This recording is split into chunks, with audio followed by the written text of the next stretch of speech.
Hello everyone, मैं विक्रम कुमार आप सभी का अपने यूट्यूब चैनल स्कॉलर्स कॉन्सेप्ट के ऊपर स्वागत करता हूं। डेवलपमेंटल बायोलॉजी यूनिट से रिलेटेड आज हमारा लेक्चर नंबर 13 है और आज का हमारा टॉपिक रहेगा early development in C elegans. तो सबसे पहले अगर हम यहाँ पे बात करते हैं सी एलिगेंस के लिए, तो जैसे कि हमने वल्वा फॉर्मेशन के लेक्चर के अंदर भी आपको बताया था कि जो हमारे सी एलिगेंस होते हैं वे हमारे हर्माफ्रोडाइट इन नेचर होंगे। ठीक है, the body of an adult C elegans hermaphrodite contain exactly 959 somatic cell. ठीक है, तो यानी कि जो सी एलिगेंस होंगे ना वे हमारे हर्माफ्रोडाइट इन नेचर होते हैं, जिसका मतलब क्या होगा कि एक ही इंडिविजुअल के अंदर हमारे यहाँ पे फीमेल और मेल दोनों में रिप्रोडक्टिव ऑर्गन हमें देखने को मिलेगी। ठीक है, और जो यहाँ पे हमारा सी एलिगेंस होता है जो उसका अडल्ट फॉर्म होगी, तो वहाँ पे हमारे सोमेटिक सेल्स के नंबर कितने होते हैं? 959। ठीक है, और क्योंकि यहाँ पे हमारे जो सोमेटिक सेल्स है उनके नंबर हमारे में कम होते हैं, तो इसीलिए डिफरेंट डेवलपमेंटल प्रोसेस को स्टडी करना सी एलिगेंस के अंदर हमारा इजी रहता है। ठीक है, it's show invariant cell lineage. यहाँ पे जो सेल लिनेज होगी ना वो हमारी कैसी होती है? इनवेरिएंट, जिसका मतलब क्या होगा? Which means that each cell give rise to the same number and type of cell in every embryo. C. elegans individual are hermaphrodite in most of the cases and produce both sperm and egg, and fertilization occur within a single adult individual।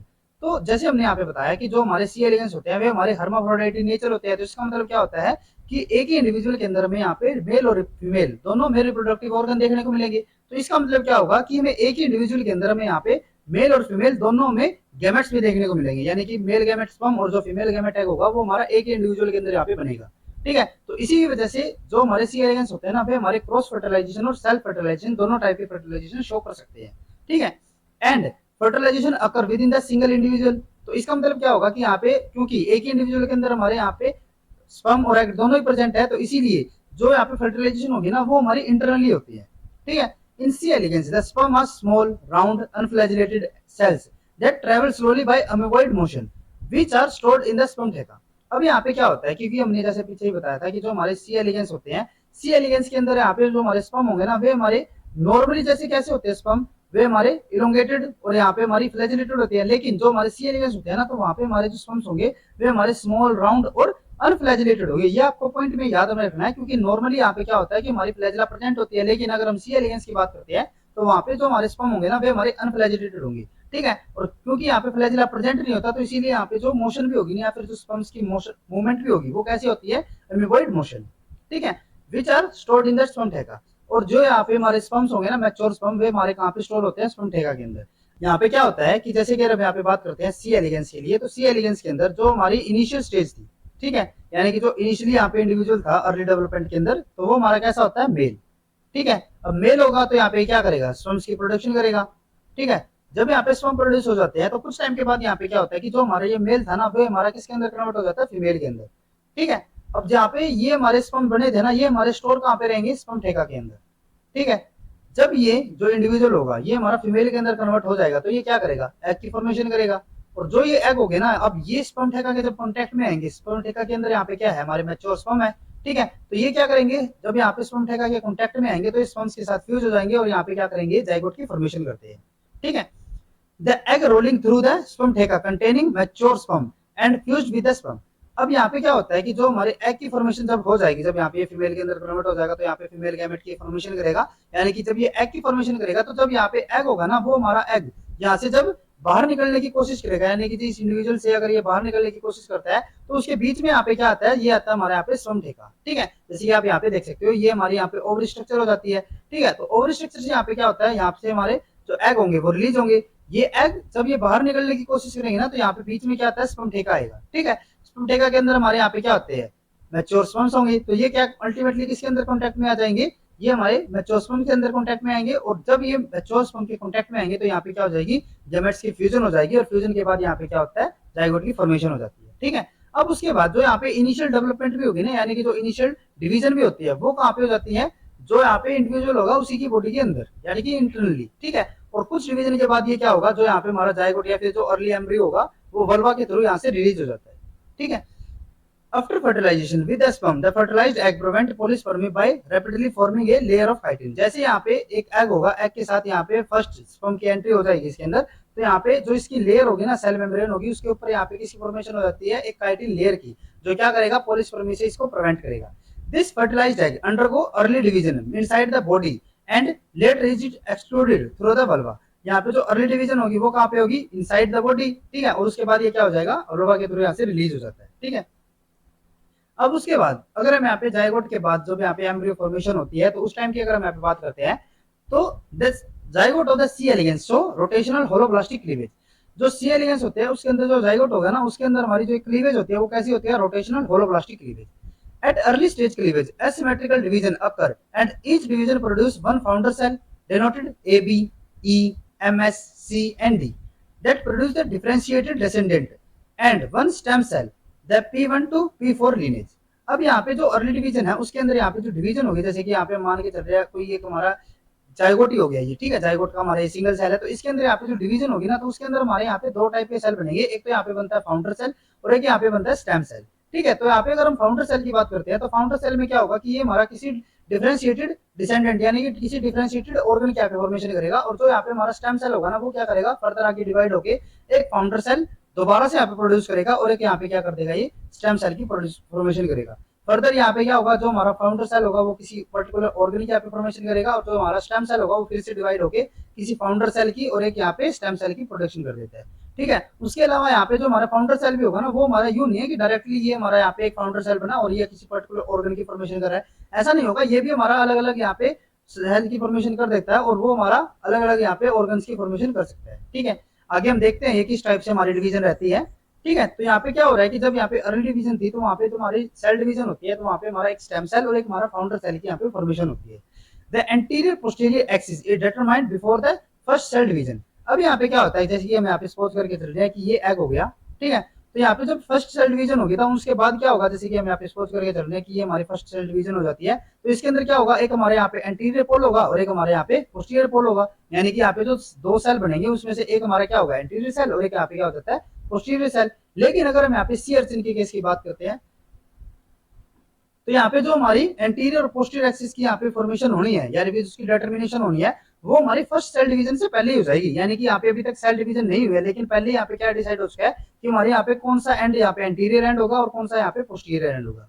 वो कैसे होता है, here cleavage furrow is located asymmetrically along the axis of the egg and pole that is closer to the cleavage furrow will be the posterior pole. अब यहाँ पे क्या होता है कि जैसे यहाँ पे फर्स्ट सेल डिवीजन होनी होगी, उससे पहले यहाँ पे क्या होगा, क्लीवेज फ्रो की फॉर्मेशन होगी। ठीक है, तो यहाँ पे जो क्लीवेज फ्रो की फॉर्मेशन होती है ना, वो हमारी एसिमेट्रिकल होगी, यानी कि वो बिल्कुल बीच में ना होके यहाँ पे एक तरफ होगी। ठीक है, और जिस तरफ भी हमारी यहाँ पे क्लीवेज फ्रो की फॉर्मेशन होती है, वो एंड हमारा कौन सा होता है, पोस्टीरियर एंड, और दूसरा जो एंड होगा वो कौन सा हो जाता है यहाँ पे, एंटीरियर एंड। ठीक है, जैसे कि हम यहाँ पे अगर सपोज करके चलते हैं, यहाँ पे जो क्लीवेज फ्रो है वो हमारा यहाँ पे बन रहा है, तो ये क्या हो जाएगा, जो हमारा ये आगे वाली साइड होगी ये हमारा पोस्टीरियर हो जाएगा और ये हमारा कौन सा होता है, एंटीरियर एंड।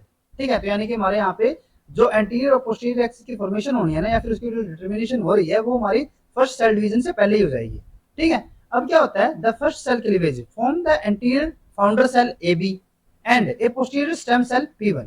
अब क्या होता है, जैसे कि हम यहाँ पे सपोज करके चलते हैं कि जो हमारे आगे वाला सेल है ये हमारा एंटीरियर एंड हो गया और ये जो हमारा हो जाता है पोस्टीरियर एंड। ठीक है, तो इसका मतलब क्या होगा, जो हमारे यहाँ पे क्लीवेज फ्रो होगा वो हमारा पोस्टीरियर एंड की तरफ होगा, यानी कि इस तरफ हो जाता है।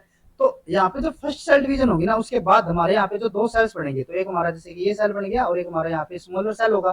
ठीक है, क्योंकि हमारा क्लीवेज फ्लो है ना, उसने क्या किया, यहाँ पे असिमेट्रिकल सेल डिवीजन किया है। ठीक है, तो जो हमारे यहाँ पे एंटीरियर एंड होता है या फिर जो हमारा एंटीरियर सेल होगा ना, वो हमारा क्या कहलाता है, फाउंडर सेल, या फिर उसको हम कहते हैं AB सेल। ठीक है, और जो हमारा पोस्टीरियर सेल होता है उसको हम क्या कहते हैं, P1 सेल। ठीक है, ये हमारी फर्स्ट सेल डिवीजन के बाद जो हमारे यहाँ पे टू सेल स्टेज है ना, उस टाइम की हम बात कर रहे हैं।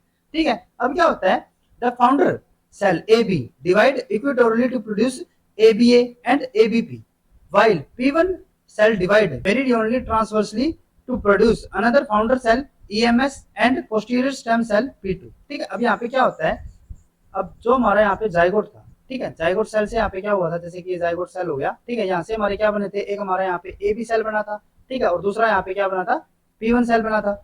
जो हमारा AB था वो हमारा एंटीरियर था और जो हमारा P1 था वो हमारा यहाँ पे पोस्टीरियर था। ठीक है, अब क्या होता है, जो यहाँ पे हमारा AB होगा ना, वो हमारा फर्दर आगे जाके और डिवाइड होगा और यहाँ पे हमारे दो सेल की यहाँ पे फॉर्मेशन हो जाएगी, एक हमारा यहाँ पे होगा ABA और एक हमारा यहाँ पे होता है ABP।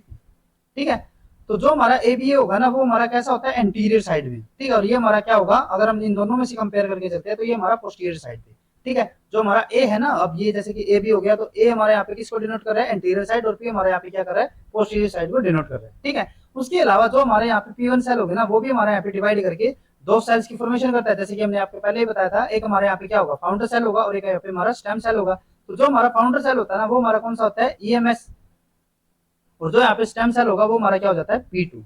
ठीक है, अब उसके बाद नेक्स्ट अगर हम यहाँ पे बात करते हैं, the EMS cell give rise to the ventral region of the developing embryo. जो हमारा यहाँ पे AB होगा ना, ठीक है, ये हमारा क्या करेगा, ये आगे जाके जो भी हमारे यहाँ पे ABA ABP या फिर उसके बाद हमारे यहाँ पे जो डिवीजन होगी ना, उसके थ्रू लास्ट में क्या करता है, यहाँ पे वेंट्रल रीजन की फॉर्मेशन करेगा।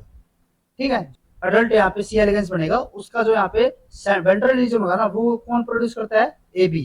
ठीक है, उसके अलावा the stem cell lineage always undergo medially division and produce an anterior founder cell and a posterior cell that will continue the stem cell lineage. अब यहाँ पे हमने जैसे बताया था ना कि जो हमारा यहाँ पे P1 सेल होगा वो हमारा कंटिन्यू इसी तरीके से डिवीजन करता रहेगा, जिसमें हमारा एक फाउंडर सेल और एक हमारा यहाँ पे स्टेम सेल बनेगा। ठीक है, तो यहाँ पे जो हमारा स्टेम सेल होगा ना, वो हमारा हमेशा कैसा होता है, पोस्टीरियर साइड पे होगा, और जो हमारा फाउंडर सेल होगा वो हमारा एंटीरियर साइड पे होगा। ठीक है, the right left axis is seen at the transition between the 4 and 8 cell stage. जो यहाँ पे हमारी राइट और लेफ्ट एक्सिस की फॉर्मेशन होगी ना, वो हमारी किस टाइम पे होती है, जब यहाँ पे हमारा 4 to 8 सेल स्टेज हो जाती है। ठीक है, ABA further divide to produce ABAR, ठीक है, and ABAL. Similarly, ABP also divide to give rise to the ABPR and ABPL. अब यहाँ पे क्या होता है कि अगर हम यहाँ पे बात करते हैं, जो हमारी AB लीनेज थी ना वहां पे, ठीक है, तो यहाँ पे जो हमारा AB होगा ना, वो हमारा फर्दर आगे जाके और डिवाइड हो जाएगा, और यहाँ पे दो सेल्स की फॉर्मेशन करेगा। एक हमारा होगा ABAR, ठीक है, और एक हमारा यहाँ पे होता है ABAL। ठीक है, दूसरा हमारे यहाँ पे क्या होगा, जो हमारा ABP होगा ना, वो भी हमारे यहाँ पे डिवाइड करके दो सेल्स की फॉर्मेशन करेगा। एक यहाँ पे होगा हमारा ABPR, ठीक है, और एक यहाँ पे होता है हमारा ABPL। ठीक है, अब ये जो हमारे यहाँ पे R और L है ना, ये हमारा किसको डिनोट कर रहा है, राइट और लेफ्ट को। ठीक है, जैसे कि अभी हमने यहाँ पे बताया कि जो हमारे यहाँ पे राइट और लेफ्ट एक्सिस की फॉर्मेशन होती है ना, वो कब होगी, 4 to 8 सेल स्टेज में। ठीक है, तो यानी कि यहाँ पे जब ये हमारी जो इनिशियल स्टेज थी, ये हमारी कौन सी हो जाती है, 2 सेल स्टेज, ये हमारी कौन सी हो गई यहाँ पे 4 सेल स्टेज। तो जब यहाँ पे हमारी 8 सेल स्टेज आएगी ना, तो उस टाइम पे यहाँ पे क्या हो जाता है, हमारी राइट और लेफ्ट एक्सिस की फॉर्मेशन हो जाती है। ठीक है, ABAL and ABPL are on the left side. जैसे कि अभी हमने बताया ना कि जो हमारे यहाँ पे L डिनोट है वो किसको कर रहा है, लेफ्ट साइड को, यानी कि जो हमारे यहाँ पे ABAL या फिर ABPL होगा ना, वो हमारा कहाँ पे मिलेगा, लेफ्ट साइड में, और जो हमारे ABAR and ABPR are on the right side. जो हमारे यहाँ पे ABAR और जो हमारा ABPL होगा ना, वो हमारे कहाँ पे मिलेगा, राइट साइड के अंदर। ठीक है, तो जैसे कि अब यहाँ पे भी देख सकते हैं, जो हमारा इनिशियल जाइगोट था, तो जाइगोट यहाँ पे जब डिवाइड होगा तो हमारी यहाँ पे 2 सेल स्टेज आएगी। 2 सेल स्टेज के अंदर हमारा एक AB सेल होगा और एक यहाँ पे P1 सेल होगा। ठीक है, जो AB सेल होगा वो हमारा फर्दर आगे जाके फिर से डिवाइड होगा, तो यहाँ पे हमारा क्या होगा, एक हमारा बनेगा यहाँ पे ABA सेल और एक यहाँ पे बनता है ABP सेल। ठीक है, इसी तरीके से जो P1 होगा ना, वो भी हमारा यहाँ पे डिवाइड करके दो सेल्स की फॉर्मेशन करता है। एक यहाँ पे होगा EMS सेल और एक यहाँ पे होता है P2 सेल।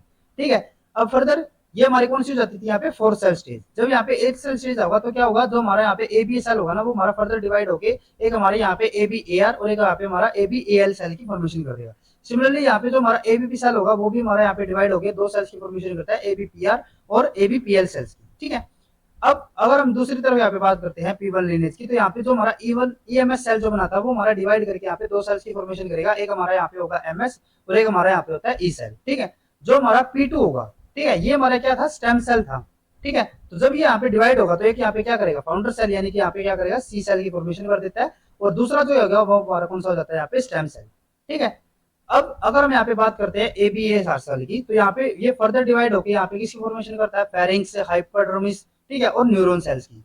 जो हमारा ABAL होगा ना, वो भी हमारा सिमिलर इन्हीं स्ट्रक्चर की फॉर्मेशन करता है। एक यहाँ पे करेगा फेरिंग्स, हाइपोडर्मिस, और एक यहाँ पे करेगा न्यूरॉन की। ठीक है, लेकिन यहाँ पे जो इसकी डायरेक्शन होगी ना, जैसे कि जो हमारा राइट रीजन होगा ना, वो उसकी फॉर्मेशन कौन करेगा, ABAR, जो लेफ्ट साइड की जो हमारी स्ट्रक्चर होगी उसकी फॉर्मेशन कौन करता है, ABAL। दूसरी तरफ अगर हम यहाँ पे बात करते हैं ABPR की, तो वो क्या करेगा, हाइपोडर्मिस और न्यूरॉन्स की यहाँ पे फॉर्मेशन करेगा। ठीक है, जो हमारा ABPL होगा वो किसकी फॉर्मेशन करेगा, हाइपोडर्मिस और न्यूरॉन्स की। ठीक है, उसके अलावा जो हमारा यहाँ पे EMS सेल है ना, ठीक है, उसमें से जो हमारा यहाँ पे MS सेल था वो हमारा किसकी फॉर्मेशन करेगा, मसल्स की, ठीक है, फेरिंग्स की और गोनेट्स की। जो हमारा E सेल होगा वो किसकी करेगा, इंटेस्टाइन्स की। ठीक है, जो यहाँ पे हमारा C सेल बना था ना P2 सेल से, वो हमारा क्या करेगा, मसल्स की फॉर्मेशन करेगा, हाइपोडर्मिस की और दो हमारे न्यूरॉन्स की भी। ठीक है, अब जो हमारे यहाँ पे P3 सेल था, जो कि हमारा स्टेम सेल था, वो फर्दर हमारे यहाँ पे क्या करेगा, डिवाइड होकर एक यहाँ पे फाउंडर सेल और एक यहाँ पे स्टेम सेल की फॉर्मेशन करेगा। तो जो हमारे यहाँ पे फाउंडर सेल होगा वो हमारा क्या होता है, D सेल होगा, और वो आगे जाके यहाँ पे मसल्स की फॉर्मेशन करता है। दूसरी तरफ जो हमारे यहाँ पे P4 सेल था, जो कि हमारा स्टेम सेल था, वो यहाँ पे हमारा डिवाइड होके एक तो हमारा Z2 सेल और एक यहाँ पे हमारा Z3 सेल की फॉर्मेशन करता है, जो हमारे क्या करेंगे, आगे जाके जर्म लाइन की फॉर्मेशन करते हैं। ठीक है, तो उसके बाद अगर हम यहाँ पे बात करते हैं एंटीरियर पोस्टीरियर एक्सिस की, ठीक है, तो इसमें क्या होता है, decision of deciding which side of the egg will become anterior and which side become posterior is depend upon the direction of the sperm for nucleus entry. जैसे कि हम यहाँ पे सपोज करके चलते हैं कि ये एग हो गया, ठीक है, सी अर्चिन के केस में। अब क्या होगा, यहाँ पे जो स्पर्म होगा ना वो इसके अंदर एंट्री करेगा, ठीक है, तो जहाँ पे हमारी एंट्री होगी ना, जैसे कि अगर हम सपोज करके चलते हैं कि यहाँ से इसकी एंट्री हो रही है, ठीक है, तो जो इसकी एंट्री होगी ना वही यहाँ पे क्या डिसाइड करेगा कि कौन सी साइड हमारी यहाँ पे एंटीरियर होगी, कौन सी यहाँ पे पोस्टीरियर साइड होगी, ठीक है। अब क्या होता है, prior to sperm entry egg has no polarity. जब तक यहाँ पे स्पर्म इसके अंदर एंट्री नहीं करता ना, तो तब तक हमारे यहाँ पे कोई डिसाइड नहीं यहाँ पे नहीं होता कि हमारा कौन सी साइड यहाँ पे एंटीरियर होगी, कौन सी साइड यहाँ पे पोस्टीरियर। यानी कि जब यहाँ पे स्पर्म इसके अंदर एंट्री कर लेगा, ठीक है, एंट्री करने के बाद और यहाँ पे जो फर्स्ट सेल डिवीजन होगी उससे पहले इन बीच की जो हमारी स्टेज होगी ना, वहीं पे हमारे क्या होता है, एंटीरियर और पोस्टीरियर एक्सिस की यहाँ पे फॉर्मेशन हमारी यहाँ पे हो जाएगी, ठीक है, या फिर उनकी डिटर्मिनेशन यहाँ पे हो जाती है, ठीक है। तो अब कैसे होता है, oocyte does have a distinct arrangement of partitioning defective और PR protein in its cytoplasm।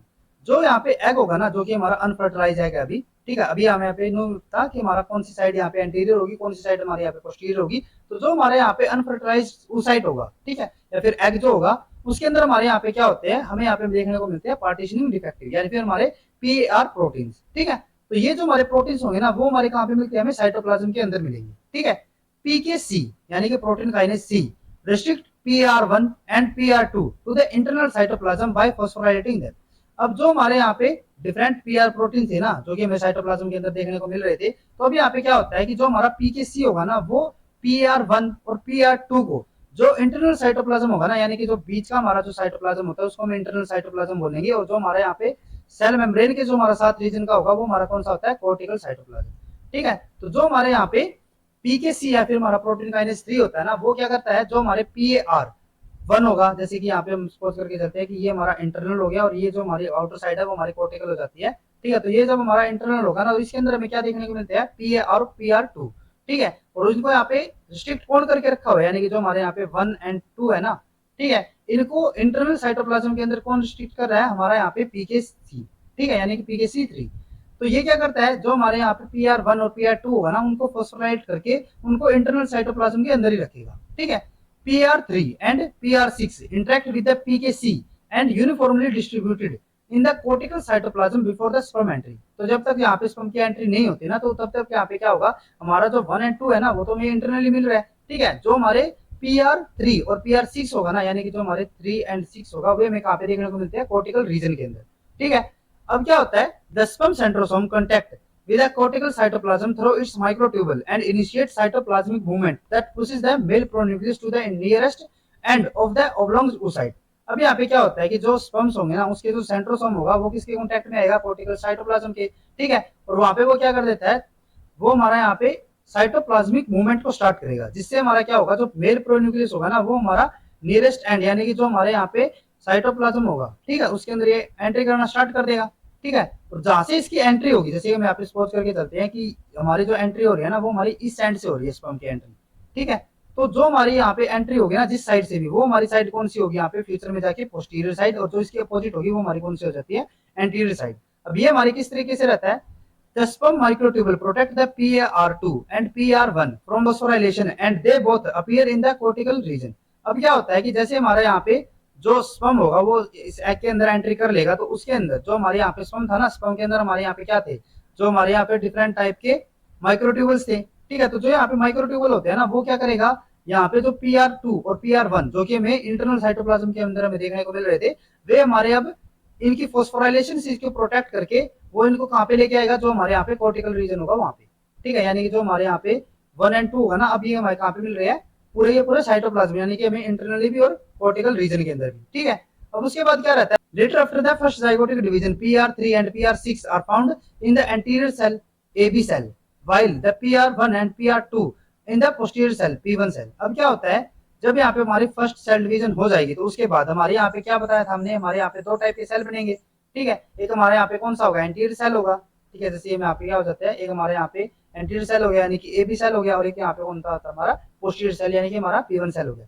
तो जो हमारा यहाँ पे एंटीरियर सेल होगा ना, वहाँ पे हमें क्या देखने को मिलेंगे, हमें यहाँ पे PR3 और PR6 देखने को मिलेंगे, जो हमारे यहाँ पे पार्टीशनिंग डिफेक्टिव प्रोटीन है ना, ठीक है। तो यानी कि जो हमारे यहाँ पे AB सेल होगा ना, उसके अंदर हमें PR3 और 6 हमें यहाँ पे देखने को मिलेंगे, और जो हमारा पोस्टीरियर साइड होगा वहां पे हमें PR1 और PR2 देखने को मिलेंगे। ठीक है, तो यहाँ पे जो हमारी एक्सिस की डिटर्मिनेशन हो रही है ना, वो हमारी किसके ऊपर डिपेंड रहती है, स्पर्म की एंट्री की। जहां से भी स्पर्म की एंट्री होगी वो हमारी कौन सी साइड हो जाती है, पोस्टीरियर साइड, और उसकी अपोजिट वाली हमारी कौन सी हो जाती है, एंटीरियर साइड। देन उसके बाद अगर हम यहाँ पे बात करते हैं डोर्सल एंड वेंट्रल एक्सिस की डिटर्मिनेशन की, the ABP cell thus define the future dorsal side of the embryo, while EMS cell, the precursor of the muscle and gut cell, marks the future ventral surface of the embryo। जहाँ पे हमारा ABP cell होगा ना, ठीक है, जैसे कि हमने पीछे बताया था ना कि जो हमारा एबी सेल होगा वो हमारा डिवाइड होकर एक एबीपी सेल की फॉर्मेशन करेगा और एक एपीए सेल की। तो जो हमारे यहाँ पे एबीपी सेल होगा ना, वो हमारा फ्यूचर में जाके कौन सी साइड की फॉर्मेशन करेगा, डोर्सल साइड की। और जो हमारे ईएमएस सेल होंगे वो हमारी किसकी फॉर्मेशन करते हैं यहाँ पे, वेंट्रल सरफेस की। अब उसके बाद जो हमारे यहाँ पे सी एलिगेंस होते हैं, तो सी एलिगेंस के अंदर हमारी जो डिफरेंट ऑर्गन्स की जो फॉर्मेशन होगी ना, उसके अंदर हमें ऑटोनोमस और कंडीशनल स्पेसिफिकेशन हमें दोनों को ही देखने को मिलती है। ठीक है, जैसे कि अगर हम यहाँ पे बात करते हैं, C elegans show both conditional and autonomous mode of cell specification. The P1 cell develop autonomously without the presence of AB from posterior half of the embryo that is normally mixed। तो यहाँ पे हमने जैसे बताया था कि जो हमारे यहाँ पे जाइगोट सेल था, जाइगोट सेल से हमारे यहाँ पे दो सेल्स की फॉर्मेशन हुई थी, एक हमारे यहाँ पे AB सेल था और एक हमारे यहाँ पे P1 सेल था। ठीक है, तो जो हमारे यहाँ पे P1 सेल होता है ना, वो हमारा ऑटोनोमस स्पेसिफिकेशन हमारे यहाँ पे शो करेगा। ठीक है, जैसे कि क्या होगा कि हमारे यहाँ पे जो P1 सेल है ना, वो हमारा क्या करवा रहा था, पोस्टीरियर पोर्शन होगा एम्ब्रियो का, उसकी फॉर्मेशन करवा रहा था। ठीक है, तो अगर इसके पास जो यहाँ पे हमारा इनिशियल स्टेज के अंदर अगर हम यहाँ पे एबी सेल को इससे अगर रिमूव भी कर देते हैं, तो भी जो हमारे यहाँ पे P1 सेल होगा ना, वो क्या करेगा, आगे जाके पोस्टीरियर पोर्शन की यहाँ पे फॉर्मेशन करेगा। ठीक है, यानी कि इसको एबी की यहाँ पे जरूरत नहीं है, ये बिना एबी के भी क्या कर लेगा, पोस्टीरियर पोर्शन की यहाँ पे फॉर्मेशन कर देगा। ठीक है, ये हमारी कौन सी होती थी, ऑटोनोमस टाइप की स्पेसिफिकेशन। ठीक है, दूसरी तरफ अगर हम बात करते हैं एबी सेल के लिए, on the other hand some of the AB descendant cell so the conditional specification. अगर हम यहाँ पे बात करते हैं एबी सेल के लिए, तो उसके हमारे कुछ ऐसे डिसेंडेंट होंगे जो कि हमारे कौन सी वाली स्पेसिफिकेशन शो करेंगे, कंडीशनल स्पेसिफिकेशन, यानी कि वो अपने फंक्शन के लिए किसके ऊपर डिपेंड रहेंगे, P1 सेल के ऊपर। ठीक है, जैसे कि हमें हमने बात की है, for example ABA blastomere fails to make the anterior pharyngeal muscle that it would have made in an intact embryo. ठीक है, यानी कि जो हमारे यहाँ पे AB था ना, ABA के अंदर हमारा यहाँ पे सेल था, तो वो हमारा क्या कर रहा था, जो हमारा एंटीरियर रीजन था फेरिक्स का, उसकी फॉर्मेशन कर रहा था। लेकिन अगर हम यहाँ पे P1 सेल को अगर इससे रिमूव कर देते हैं ना, तो ये क्या होगा, जो यहाँ पे हमारा AB सेल जो कि हमारा एंटीरियर फेरेंजियल मसल्स की यहाँ पे फॉर्मेशन कर रहा था, उसकी फॉर्मेशन ये नहीं कर पाएगा। तो इसका मतलब ये हमारी कौन सी टाइप की स्पेसिफिकेशन हो जाती है, conditional specification. Therefore, the specification of the AB blastomere is conditional and it needs to interact with the descendant of the P1 cell in order to develop normally। यानी कि अगर इसको नॉर्मली यहाँ पे डेवलप होना है, तो उसके लिए इसको क्या करना पड़ेगा, P1 सेल के जो डिसेंडेंट होगी उसके कांटेक्ट में रहना पड़ेगा। अगर ये इसके कांटेक्ट में नहीं होता है तो ये नॉर्मल ग्रोथ नहीं शो कर पाएगा। तो इसीलिए हमारी किस टाइप की स्पेसिफिकेशन हो जाती है, कंडीशनल स्पेसिफिकेशन। तो आज के लेक्चर में बस इतना ही। नेक्स्ट लेक्चर के अंदर हम सी एलिगेंस के अंदर जो हमारी अर्ली डेवलपमेंट हमने जो आज स्टार्ट किया है, उसके बारे में हम और ज्यादा डिटेल में पढ़ेंगे, और जो हमारे यहाँ पे ऑटोनोमस और कंडीशनल स्पेसिफिकेशन है उसके बारे में हम और ज्यादा डीप स्टडी करेंगे। ठीक है, तो आज के लेक्चर में बस इतना ही। अगर आपको ये वीडियो यूजफुल लगी है तो please like and share this video, और डेवलपमेंटल बायोलॉजी से रिलेटेड इसी तरीके के कॉन्सेप्ट्स करने के लिए please subscribe to our YouTube channel Scholars Concepts. Thank you.